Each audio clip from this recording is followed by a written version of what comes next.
the SEC basically has denied the need for regulatory clarity at all. Coinbase had asked for it, and they, of course, are going to appeal that decision. But the SEC is repeating once again, no, the regulatory structure we have in place is fine for crypto.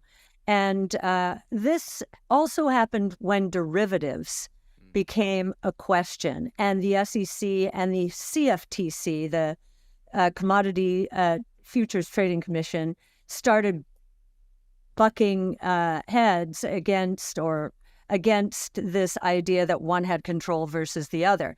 And ultimately, that went to the Supreme Court, to Ophelia's point. It took many years, and in 2000, there was a decision. I think it was 2000.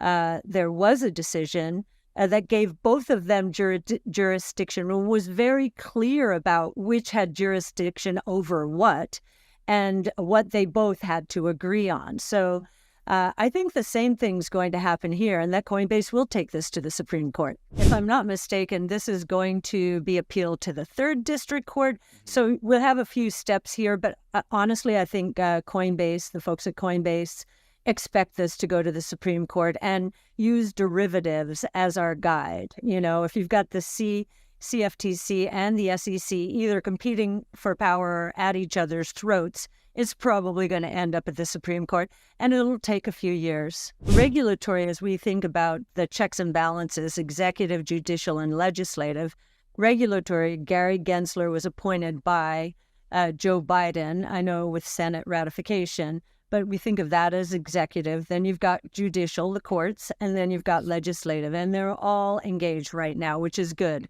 For a while there, we didn't have judicial, and judicial, the crypto world has been winning in the court system against the SEC. And legislation, this is becoming an election year issue. 50 million people in the U.S., I think that's the number, own Bitcoin or other crypto. So I am really happy all three are engaged, as opposed to, the iron fist of a regulatory agency alone. Regulation in other parts of the world has been a spur to us here in the United States, whether it's the electorate to say, hey, wait a minute, innovation is leaving the United States. You can't let this happen. So I do think that regulatory arbitrage has been a spur to our system, that if it hadn't occurred, we might still be, where we were 2 years ago. Cathie Wood's exchange-traded funds has executed a massive shakeup in its Bitcoin-related holdings as the cryptocurrency rounds out a blockbuster year. The ARK Next Generation Internet ETF sold all of its remaining 2.25 million shares of the Grayscale Bitcoin Trust on Wednesday, according to data compiled by Bloomberg. The same day, it bought 4.32 million shares of ProShares Bitcoin Strategy ETF, according to Arkansas Investment Management LLC's daily data, making it the second biggest holder of the fund. Wood has been trimming her holdings in the Grayscale Bitcoin Trust, which used to be ARK Next Generation Internet ETF's top holding, in recent months, even as Bitcoin rose to its highest level since April 2022. The cryptocurrency has more than doubled in 2023, with much of the gains coming toward year-end amid speculation that the U.S. Securities and Exchange Commission will approve spot Bitcoin ETFs early next month. I think there's been an anticipatory move that there is an appetite. So that's one reason the price has been quite firm here. And so I will say when a spot Bitcoin ETF is approved, because I think the probability is, we think it's 95% now, if not higher. Wow. Yes. Specifically in the early January window, or just, We think it's very high. Ophelia, you might have a lower odds here. I don't know. But all the signals are, it could still, there could be still some details which, which would force the SEC, our ARK 21 shares deadline, January 10th, is the forcing function here. And is there a scenario where the SEC would come to all of us in line and say, okay, we've just discovered this, we didn't know about it, we would like you to, or we would like to push all these decisions back up to them. I don't know, but so far, so good. I don't think I know that the cash versus in kind, create and redeem, is an issue here, but and we can talk about that later. But I think a couple of things happened, especially something 5 years ago in 2018. Cambridge Associates, which is a consultant to institutions, endowments, foundations, and so forth, wrote a paper about Bitcoin and said to the institutional world, okay, you may agree with all of these leaders who are calling it a Ponzi scheme or an environmental scourge on the system, but recognize that the correlation of risk and return between Bitcoin and all of these other assets is very low. So what we probably have here is a new asset class.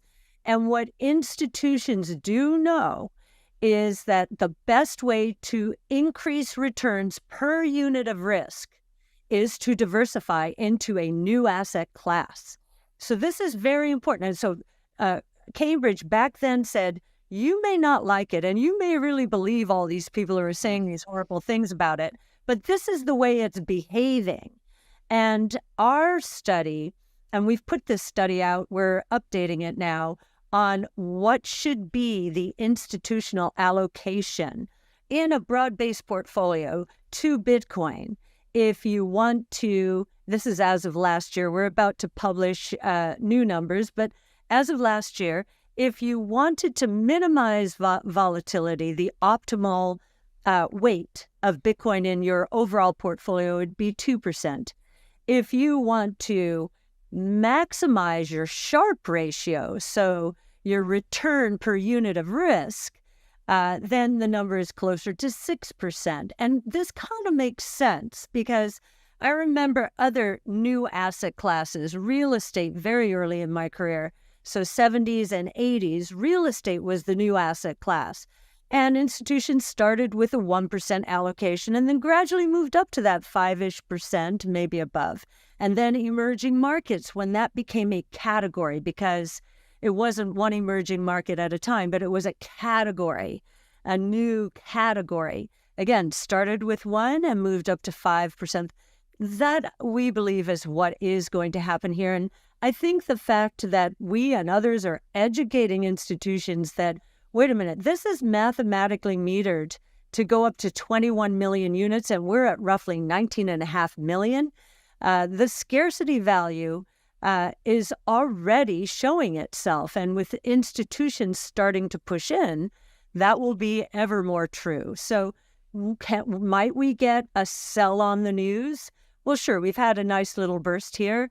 And there's just the hedge funds trade on anything, on any news. So you could have a bit of a sell-off, but we think that the institutional demand is going to take this new asset class much higher in terms of market value.